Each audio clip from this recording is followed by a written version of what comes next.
Xin kính chào quý vị khán giả, tôi là Quang Huy, người sẽ đồng hành cùng với quý vị trong bản tin quốc tế sáng trên kênh FBNC hôm nay. Bản tin ngày hôm nay ngày 2 tháng 6 sẽ bao gồm một số thông tin nổi bật sau đây. Khi công nghệ ngày càng phát triển, mọi lĩnh vực đều phải chạy theo vòng xoáy thời đại. Giờ đây, chiêu mộ các anh tài vào quân đội cũng phải khởi động bằng chiến dịch truyền thông.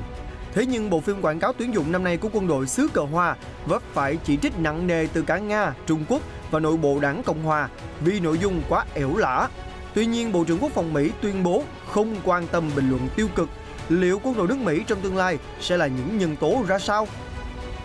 Trong lúc đó, Trung Quốc vẫn tiếp tục ra mắt phiên bản trực thăng tàng hình, dẫu bị tố sao chép Mỹ. Ở một diễn biến khác, thực hư Campuchia đang dùng lá bài Trung Quốc đối đầu với Mỹ.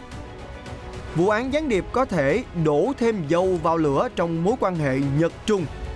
Về mối quan hệ Mỹ-Nga, Nga bất ngờ nhắc lại tình bạn một thời với Mỹ, bật tín hiệu cho con đường hợp tác hòa bình. Vừa hạ giọng là lập tức lên tông. Nga đe dọa sẽ dùng cả lệnh trừng phạt kinh tế lẫn vũ lực với các nước thù địch. Những thông tin đáng chú ý khác, tiêm kích Su-27 lập tức tác chiến khi pháo đài bom B-52H của Mỹ bay gần biên giới Nga. 3 tháng tới có thể quyết định số phận 3 năm tại vị còn lại của ông Biden. Kháng thể từ cảm lạnh thông thường có thể vô hiệu hóa SARS-CoV-2. Tất cả sẽ có trong bản tin quốc tế sáng ngày 2 tháng 6 phát trên kênh FBNC ngay sau đây.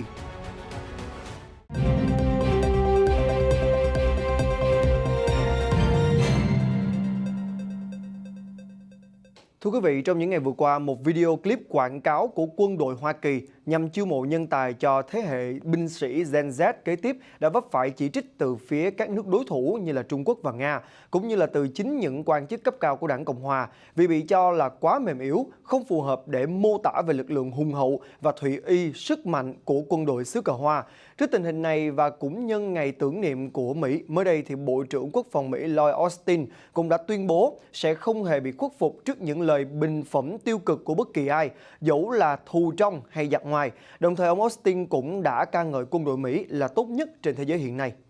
Theo CNN, video clip tuyển dụng các binh sĩ Mỹ năm nay hoàn toàn khác biệt với cái nhìn một chiều từ phía nhà tuyển dụng quân đội trong những năm trước. Theo vào đó, nội dung lựa chọn kể về câu chuyện của 5 người lính xuất phát từ những người rất bình thường và cách họ trả lời lệnh gọi nhập ngũ. Không những vậy, bộ phim quảng cáo còn gây ấn tượng với cách lựa chọn thể hiện bằng thể loại phim hoạt hình, mang lại cảm giác gần gũi và thân mật hơn đối với thế hệ trẻ. Tuy nhiên thì đây cũng chính là yếu tố bị chĩa mũi dùi sau đó bởi hàng loạt phê phán từ chính quyền Nga và Trung Quốc. Truyền thông đảng Cộng hòa Mỹ và cả những quan chức Cộng hòa, thượng nghị sĩ đảng Cộng hòa Ted Cruz đã nặng lời trên Twitter bình phẩm về đoạn quảng cáo rằng khỉ thật, một quân đội mềm yếu thế kia thì không phải ý kiến hay đâu. Đáp lại chỉ trích, ông Austin đã nói: "Tôi chẳng bận tâm về những gì mà các lãnh đạo Trung Quốc đang nói hay là những gì mà chính quyền Tổng thống Nga Vladimir Putin đang nói. Điều tôi sẽ tập trung vào là bảo vệ đất nước này và đảm bảo rằng chúng tôi có những gì cần thiết để thành công. Quân đội Mỹ là quân đội tốt nhất trên thế giới hiện nay, không chỉ vì công nghệ mà còn vì những con người. Tôi nghĩ chúng tôi đang làm rất tốt trong việc tuyển dụng đúng loại người, cung cấp khả năng tiếp cận những binh sĩ từ mọi ngóc ngách, mọi nẻo đường của cuộc sống trên đất nước này, miễn là bạn phù hợp và đủ điều kiện có một vị trí cho bạn trong đội này."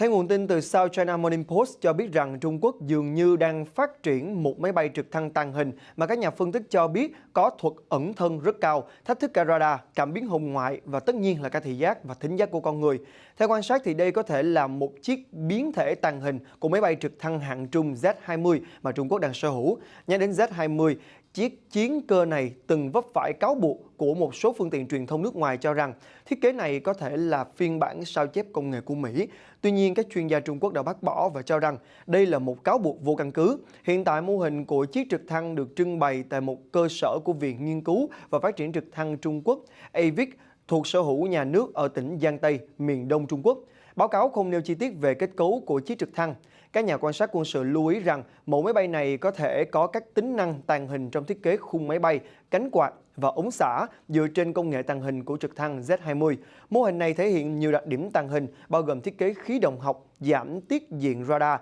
có thể gây khó phát hiện trên hệ thống radar, thiết kế cánh quạt nhằm giảm tiếng ồn và khiến kẻ thù chỉ nghe thấy ở cự ly gần khi bay ở tầm thấp. Lợi thế của trực thăng tàng hình nằm ở việc nó khó bị phát hiện hơn, cơ hội sống sót cao hơn và có thể thực hiện các nhiệm vụ tấn công và thâm nhập tốt hơn.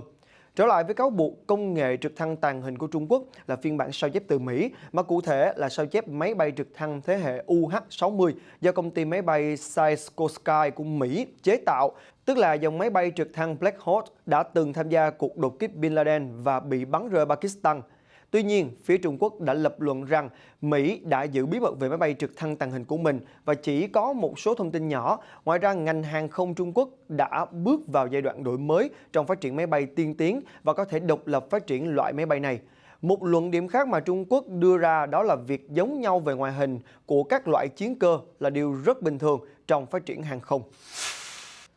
Và ở một diễn biến khác, Campuchia vừa xây dựng thần tốc 2 công trình mới ở căn cứ hải quân Ream gần sát với căn cứ Mỹ đã bị phá hủy hồi năm ngoái. Một tổ chức nghiên cứu ở Washington cho rằng Campuchia đã nâng cấp cơ sở quân sự Ream nhờ nguồn tài trợ của Trung Quốc và phục vụ cho lợi ích của Trung Quốc. Cụ thể hơn, tổ chức sáng kiến minh bạch hàng hải châu Á AMT mới đây đã đưa ra hình ảnh vệ tinh cho thấy Campuchia đã nhanh chóng xây một cảng biển và một cơ sở sửa chữa tàu ở Ream. Thời gian xây dựng có thể từ đầu tháng 5 đến ngày 21 tháng 5, chỉ vài ngày trước khi Thứ trưởng Ngoại giao Mỹ Wendy Sherman công du đến Campuchia. Báo cáo của AMT có đoạn viết, tốc độ xây dựng siêu tốc ở Ream cho thấy sự không minh bạch, làm dấy lên nghi ngờ việc nâng cấp căn cứ hải quân này nhằm phục vụ cho lợi ích không chỉ của Campuchia mà còn có cả Trung Quốc. Rất có thể Thứ trưởng Sherman sẽ bày tỏ quan ngại về vấn đề này trong chuyến công du đến quốc gia Đông Nam Á. Nhà nghiên cứu Pern Navan từ Viện Hợp tác và Hòa bình Campuchia nhận định rằng việc xây dựng công trình mới nhờ nguồn tiền của Trung Quốc ở gần sát địa điểm mà cơ sở của Mỹ bị dỡ bỏ cho thấy Bắc Kinh chính là động lực thúc đẩy mạnh mẽ khiến Phnom Penh phá bỏ căn cứ của Washington. Ông Van nói thêm, điều đó sẽ khiến Mỹ thêm thất vọng về Campuchia và làm xấu đi mối quan hệ đôi bên. Trong khi đó, chuyên gia nghiên cứu cấp cao Sovinda Po cho rằng việc Campuchia nâng cấp căn cứ không quân trước thềm chuyến thăm của bà Sherman cho thấy rằng Phnom Penh đang sử dụng lá bài Trung Quốc đối phó với Hoa Kỳ.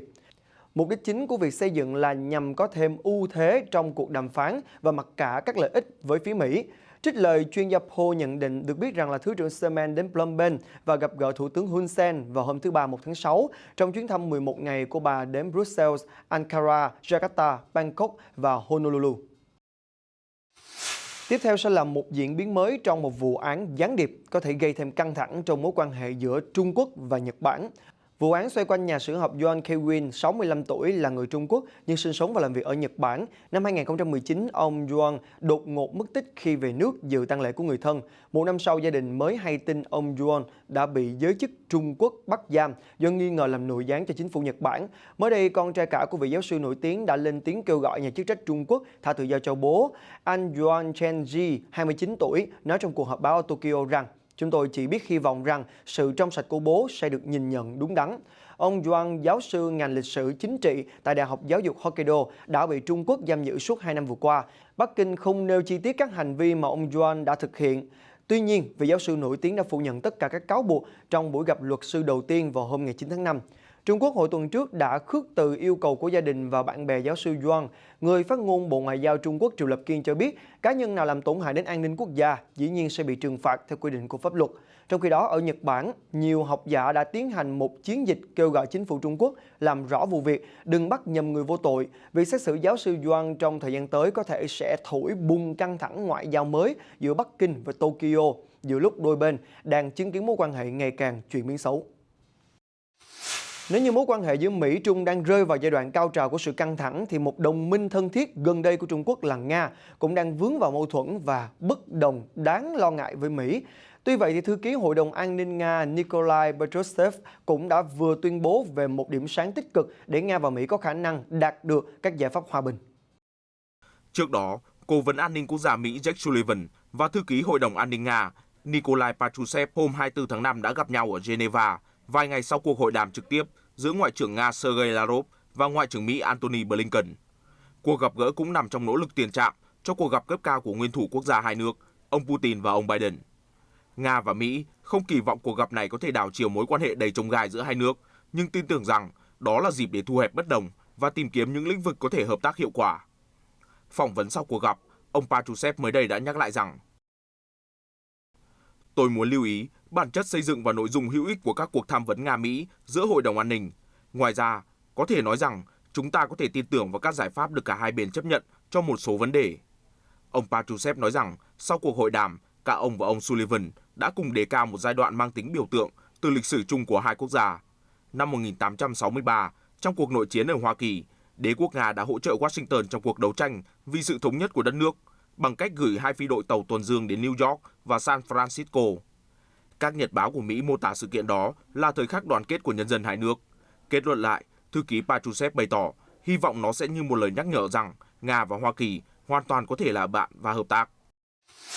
Vừa phát tín hiệu ôn hòa, Nga lại tuyên bố có thể đáp trả các hành động thù địch bằng cả biện pháp trừng phạt kinh tế lẫn dùng vũ lực. Theo đó, thì cũng trong cuộc phỏng vấn đầu tuần, thư ký Hội đồng An ninh Nga Nikolai Patrushev cũng đã nhấn mạnh ý định của Nga trong việc tăng cường khả năng cảnh giác, sự tin cậy và an ninh trên phạm vi quốc tế. Điều này có nghĩa là mọi biện pháp đều có thể được đưa ra để ngăn chặn các hành động thù địch, đe dọa chủ quyền và toàn vẹn lãnh thổ của Nga.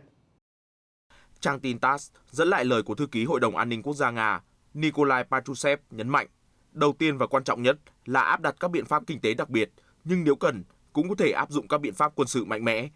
Bên cạnh đó, ông Patrushev cho rằng nền kinh tế Nga phải bền vững và có khả năng chống lại áp lực trừng phạt. Điều kiện quan trọng để đảm bảo an ninh kinh tế là sự phụ thuộc vào tiềm lực nội tại của Nga, giải quyết độc lập các nhiệm vụ và sự cởi mở để hợp tác cùng có lợi với các nước. Đồng thời, sự dẫn đầu về khoa học và công nghệ trở thành một trong những yếu tố quan trọng làm tăng khả năng cạnh tranh của Nga. Thư ký Hội đồng Bảo an cũng lưu ý rằng chiến lược an ninh quốc gia mới của Nga coi việc bảo vệ người dân Nga là ưu tiên hàng đầu. Theo ông Patrushev, chỉ có sự kết hợp hài hòa giữa một nhà nước hùng mạnh và phúc lợi của con người mới đảm bảo sự thịnh vượng của nước Nga và sự thành lập một xã hội công bằng. Về các tuyên bố có thể nhận thấy sự quyết liệt của Nga trong vấn đề bảo vệ an ninh toàn diện cho đất nước, vậy còn về hành động hiện tại thì ra sao?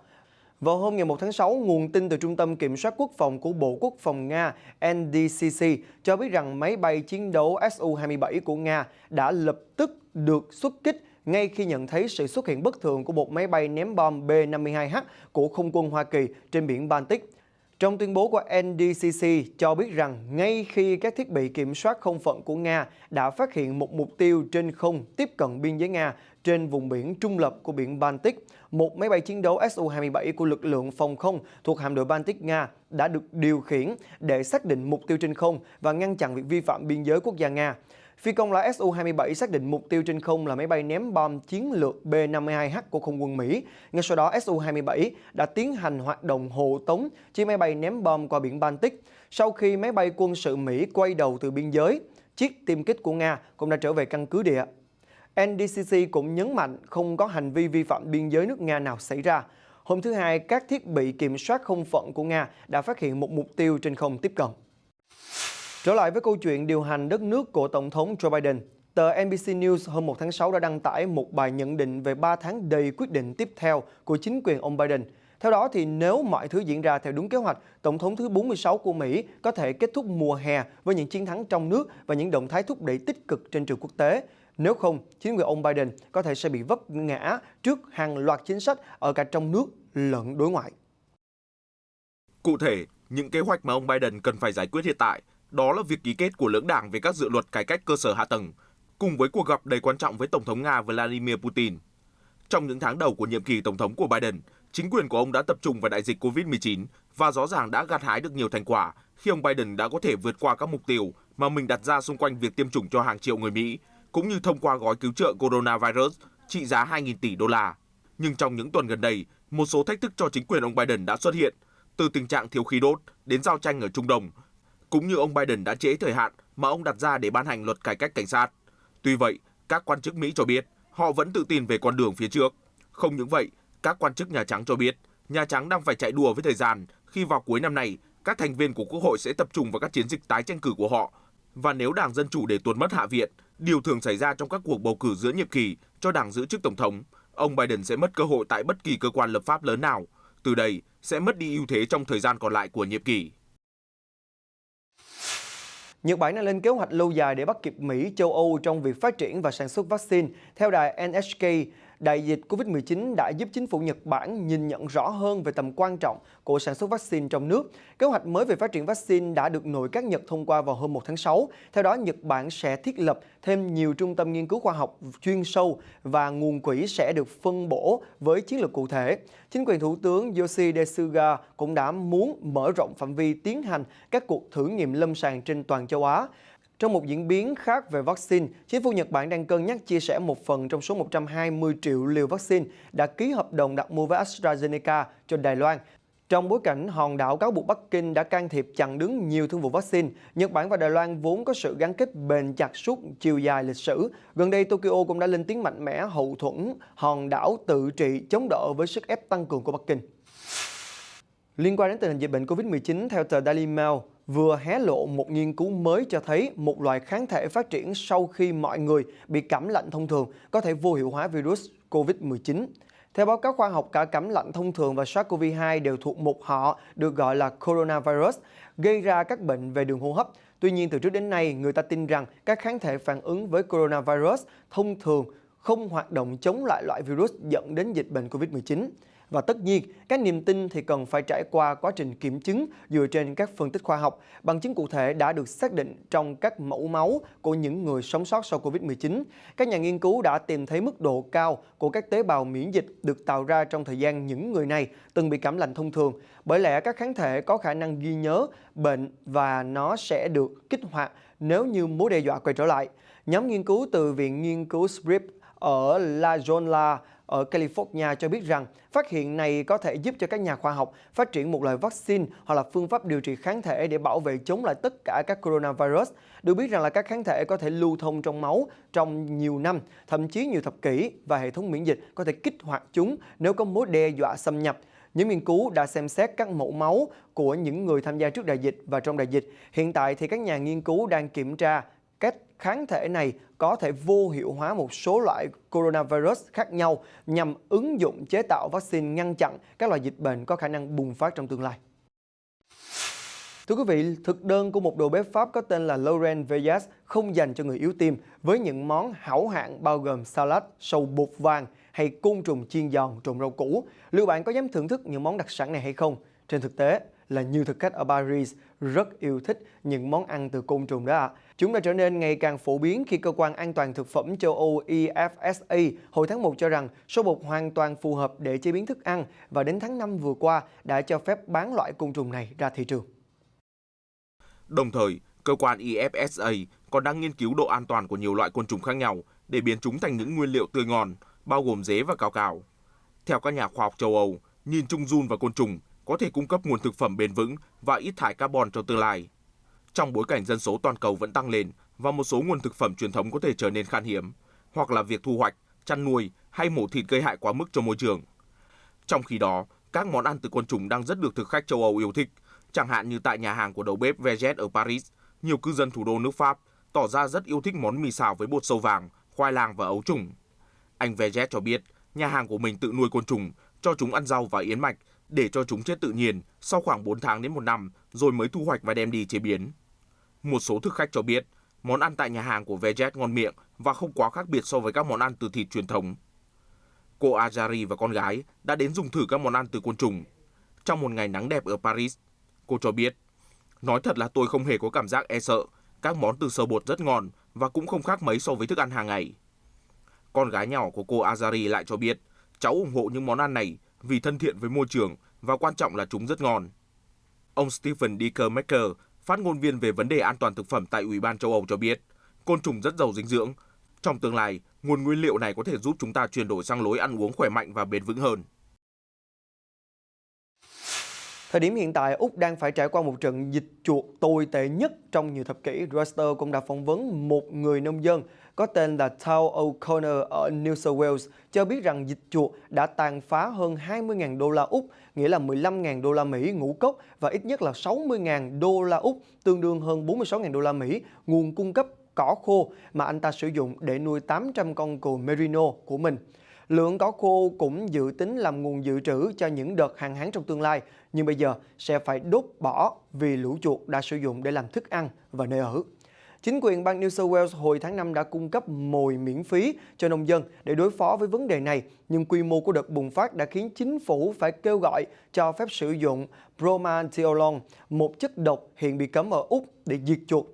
Một số nông dân và các nhà bảo vệ môi trường đã cảnh báo về những hậu quả khôn lường đối với động vật bản địa từ việc sử dụng nó. Nhưng O'Connor cho biết sự giúp đỡ của chính phủ vẫn chưa được tiến hành và anh ta phải tự đối phó với sự tấn công dữ dội của bầy chuột, tự mua mồi và đặt bẫy trong khi nghĩ cách bảo vệ trang trại gia đình mình rộng tới 607 hectare. Khu vực này đã phải chống chọi với bệnh dịch do chuột gây ra trong vài tháng sau khi những trận mưa lớn gần đây làm giảm bớt tình trạng hạn hán tồi tệ nhất trong 50 năm vừa qua của nước Úc. Thời tiết ẩm ướt không chỉ giúp sản xuất ra vụ mùa lớn nhất từ trước đến nay của đất nước mà còn cung cấp nguồn thức ăn dồi dào cho loài gặm nhấm sinh sản nhanh chóng. Truyền thông Úc đưa tin trung bình chỉ cần một cặp chuột có thể sinh ra tới 500 con trong một mùa.